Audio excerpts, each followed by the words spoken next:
it comes a time when you get older and you realize, okay, I did some stupid shit and it was dumb, and maybe I should do better. And then some people just don't learn lessons. Now, one of the other podcasts I enjoy is the Memphis Bleek Rock Solid. Now, for all of y'all that love that Rockefeller time frame and what have you, and see this upcoming episode with him and Bean sitting down. This is some real grown man shit. It is. I love to see this. Like, a lot of us really felt like this would have never came, but the fact that it did, fantastic. Now, there's this one part that, a lot of people still have qualms with to this day in regards to the fact that, and Beans talks about this, where he was about to go to jail. Now, he was about to go to jail, and he could have stayed free on one condition. Somebody had to sign for that man to be free. Everybody looking at Jay to do it. Okay. Now, everybody's upset because they're like, that's your man, 100 grand. How you gonna let your man go to jail like that? How your man out here doing the crazy shit that he was doing? But the thing about it is, Bleek told him, he was like, nigga, I'll let you go to jail. Like, and he was like, oh, you ain't shit. And he was just like, how can you, stand back and watch your man be shackled and all the other stuff? Watch this. That Dame did. Crowd went so crazy. You remember they rushed the stage? Yeah. And my man pulled out the gun. Beans on the front of the stage like this. Yo, what's up, man? I couldn't look at my homie shackled, ankle to wrist, and look him in his face and say, nah. You my brother. I'm gonna be all the way honest. Me? A nigga You would've left me in jail. Yeah, I'd have left you. Ain't shit. You ain't shit. The gun. As you can see, he still doesn't understand why Jay made that, that choice. He was just like, how can you see your man's go, be shackled like that? But it's like, how did you make the decisions that led you there?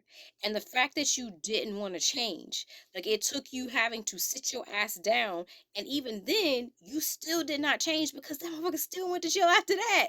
Like, if y'all remember the story, that man, let me tell you something. As a person, story time, just a little bit, that has done that twice, baby, that shit is the most stressful shit that you will ever experience in all days of your life, especially with a motherfucker who was just like, that shit was like a toddler with octopus arms, okay? Because they not playing when they say you really responsible. Oh, they mean that shit, okay? Now, I was young, I was stupid, and again, this was like some relatives that I did this for. I never again will do.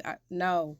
Because let me tell you, waking up one time and that motherfucker was gone, and then I had to go find them, and I had to call out to work and be like, hey, I got some business I gotta handle. Yeah, I hope I'll be there tomorrow. Yeah, no. I absolutely understand why Jay would not sign, because again, you're responsible for somebody. That means wholly responsible, whether they, they get to court, whether or not, they stay out of fucking trouble. Baby, no. I said I was like, yo, y'all, let me find this motherfucker.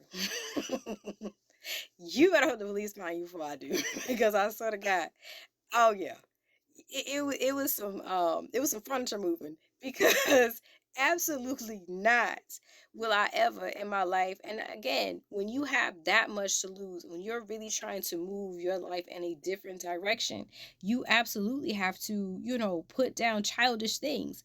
And Bleek has talked about the times that he was like, look, I tried to let these motherfuckers know, big homie going another direction. Oh, he can't be around us and doing the shit that we're doing. He can't be around us, because even still to this day, all this shit always goes back to Jay. All of it's like, it's like it's his responsibility. Them is grown ass men. They were grown ass men back then, but it was still the person they could get at the easiest. And again, like I said, shout out to anybody who do that for their family members, I don't know, your man or whatever the case may be. I know I wouldn't for that. Never again. Like I said, when that shit, I was like, oh my God. Oh, these people for real coming to get me? Like, what? Yeah, don't worry about it. Let's go find this nigga. Absolutely not. Absolutely the fuck not. I promise you, I understand. I absolutely understand. Like and subscribe to Mom's channel.